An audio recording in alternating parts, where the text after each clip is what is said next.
भारत देश में कुछ ऐसे भी मंदिरें हैं जहां जाकर कोई भी आदमी एक दूसरे का नाम लेकर नहीं पुकार सकता है। राजस्थान में भी एक ऐसी ही मंदिर है। तो आज की कहानी भी एक मंदिर के ऊपर ही है। तो चलो आज की कहानी की शुरुआत करते हैं। और पवन राजस्थान किशन की शादी में जाते हैं। मोहन को फोटो खींचने का बहुत ज्यादा ही शौक होता है। किशन की शादी में भी इतनी ज्यादा फोटो खींचता है कि कैमरे की स्टोरेज ही फुल कर देता है। और पवन राजस्थान में सभी घूमने की जगह और मंदिरों में घूम आता है, लेकिन एक मंदिर रह जाता है। पवन शादी के अगले दिन ही वही मंदिर जाके कुछ फोटो खिंचवाने वाला था। इसी बात के कारण मोहन पर पवन बहुत ज्यादा गुस्सा होता है। मोहन नई मेमोरी कार्ड खरीद कर लाता है और पवन को बोलता है चलते हैं जहाँ जाने के लिए तू इतना बेताब था। दोनों मंदिर जाने के लिए घर से निकल जाते हैं। कुछ ही घंटों में मंदिर भी पहुँच ही जाते हैं। मंदिर की एक ही खास बात थी, मंदिर के अंदर लोगों पर से भूत प्रेतों को उतारा जाता है। के कोने कोने में वही लोग थे जिनके अंदर भूत प्रेतों का वास था।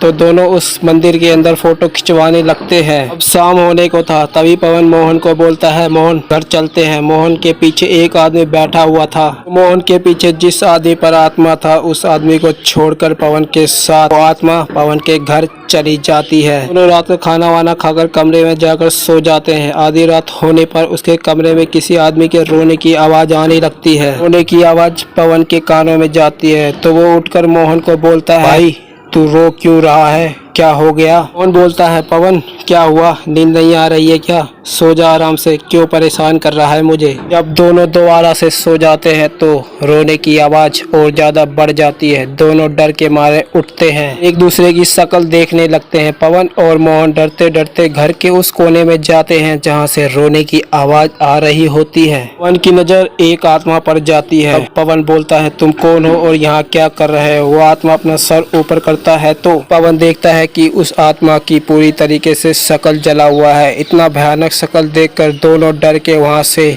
आत्मा आत्मा कहते हुए घर के बाहर भाग जाते हैं। लेकिन उन दोनों को क्या पता कि वो दोनों अपनी सामत खुद ही अपने घर बुलाए हैं। काफी रात हो जाने के बाद पवन और मोहन अपने कमरे में जाकर निडर होकर सो जाते हैं। पिछली रात की तरह फिर से रोने की आवाज आने लगती है। अब वो आत्मा जहाँ दोनों बेड पर सोए होते हैं उसके सामने आकर खड़ा होकर बोलता है तुम दोनों उठो और मेरा सहायता करो। पवन डरते डरते उठते हैं और उस आत्मा को बोलता है हम तुम्हारा कैसे मदद कर सकते हैं और तुम हमारे पास ही क्यों आए हो? आत्मा बोलता है तुम ही ने तो मुझे बुलाया है। दोनों बोलते हैं लेकिन हमने तो नहीं बुलाया है। आत्मा बोलता है जब तुम मंदिर घूमने आए थे तो पवन ने कहा था चल मोहन घर चलते हैं, उसी वक्त से मैं तुम्हारे पीछे आया हूँ। किसी को नाम लेकर बुलाओगे तो वो तो आएगा ही ना। पवन और मोहन बोलते हैं ठीक है हम तुम्हारा मदद करेंगे, बताओ क्या और कैसे मदद करना है।